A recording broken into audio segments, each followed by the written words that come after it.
Okay, well, what just happened was very interesting. I have to admit, I was kind of surprised by this one. Roman Reigns came out to, I guess, give his response, his comment to what Paul Heyman said Monday night about how simply Brock Lesnar was going to destroy Roman Reigns. Well, by Roman's account, two of the main things that Paul Heyman commented on was Roman's Samoan heritage and that he can't beat Brock Lesnar. And even though Paul was more longer than that, that's pretty much what Paul was talking about. And mostly all Roman said was he was very compact about it. All he really said was that he's going to show his Samoan blood and that he can beat Brock. He's going to show how ruthless, how destructive, how powerful a Samoan can be, and that he simply is going to, that he was going to beat Brock Lesnar, that he's sick of people telling him he can't do anything, that he can't beat Brock, that he can't win at WrestleMania. And that's pretty much all he said. Well, as he finished and was about to walk out, out of nowhere, Mark Henry reappeared. We hadn't seen him in a few months. And he pretty much did like Edge did to John Cena when John fought Brock. Now I'm just taking a stab at this because I might have this placed wrong. When John fought Brock at Extreme Rules. When Edge came back and pretty much tried to slap some sense into John, talking about, don't you realize this man is going to destroy you? He's going to tear you apart. That's technically what Mark Henry came to do. He technically came back to tell Roman that this dude does not respect you. This dude does not respect your Samoan heritage. He is simply here to kick your tail, retain his title, and move on to the next one. That's it. Point blank, period. Then Mark went into the old black man to young black man routine of you young bucks think you know it all, but you don't know anything. Roman was simply staying in the mindset of I can. I was sick of people telling me I can't. Leave it alone. So much to the point he actually turned away from Mark. Mark pulled him back around like, who are you walking away from? That's when Roman Reigns snapped. And he bounced off the rope, hit Mark with a Superman punch that knocked him silly. Then Mark rolled out the ring. Roman rolled out the ring. And he got on the hop and he came around. Looked like he was about to go for his flat foot drop kick. But what he ended up doing is was like a locomotive. And he ran Mark Henry over.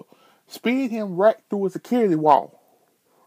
Broke the security wall in half. And I believe broke Mark in half. Then he got on the announce table with a microphone and he said, I can't, I can't, I can't. Guess what? I can and I will at WrestleMania beat Brock Lesnar. Believe that. And like I've been saying, as of right now, I do not believe that. But Roman is making some very good points. He's really starting to show out. Now, can he keep it up? I don't know. But he's really showing out right now. We'll see at WrestleMania. Also, they talked about the so-called return of The Undertaker Monday night.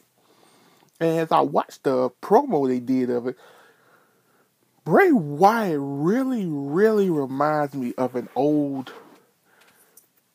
pre-attitude era character. He reminds me, this is more like a real fictional story to me. It was, they did a very good promo for this. It was really well done. It was like Undertaker fell off his throne that is a throne of darkness and being the, how can I say, I guess you could say like the god of darkness that he is. He said is pretty much, they put it that Undertaker's falling off, and now Bray Wyatt is trying to take over the throne, because he actually said that he's going to walk over the Undertaker's broken body and take his throne as the new King of Fear. I'm waiting for this match. I ain't waiting for this match because Bray Wyatt, he is putting this off very well. When they say when somebody is unable to do the promos and one person has to do it by himself, because either the person doesn't want to do business or just can't because of other situations, Bray Wyatt is the main point of this. He is putting this match on his back and he is running with it. Now, of course, you know Undertaker's going to have to show up. We got, it's at 17 days, but it's like 2 weeks and some change. So you know Undertaker's going to have to show up either the Monday night before WrestleMania or either Monday night coming up. He going to have to show his face. So we're just waiting on that. So, like I said, I can't wait to see that match. And right now, on SmackDown, I got it on mute because I really don't care. They have a Divas match because at WrestleMania they're going to have Paige and AJ Lee versus the Bella Twins in a tag match. Do you people realize that since WrestleMania 22, when Trish Stratus versus Mickie James, that was the last Divas match that actually had some, how can I say, male superstar momentum. If you know what I mean, it had the momentum that most people didn't just go to the bathroom when that match came on. It actually made you watch. That was the last Divas match at Mania that was like that. And as of right now, they are continuing on the trend of booking the Divas in matches that we don't care about. Because, I mean, I don't understand why Brie Bella is with Nikki. I don't get it. Now, I understood she was with her because she lost the match. I think it was at SummerSlam. I think she lost the match and she had to be her personal maid or whatever for a month or two. But that's been over 2-3 months ago. That's been gone. What they had, this is my personal thinking. What they should have done is like had Nikki make Brie's life a living heck. And now that the time is over, revenge. Because, I mean, they had it all set up so perfectly.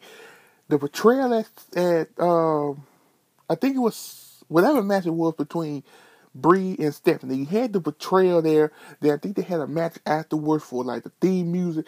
I'm like, you having this set up so nicely. Just keep on that track. And then set it off in WrestleMania. You can do the tag match with Brie and Paige and AJ later, but still. But again, another WrestleMania is coming that this Diva match ain't gonna be worth what? As of right now, it looks that way, but you know, because AJ, she's very talented, so is Paige. Nikki and Brie, they are very talented, but you know how these Divas matches go. They go just like that. So, we gonna see at WrestleMania how it go.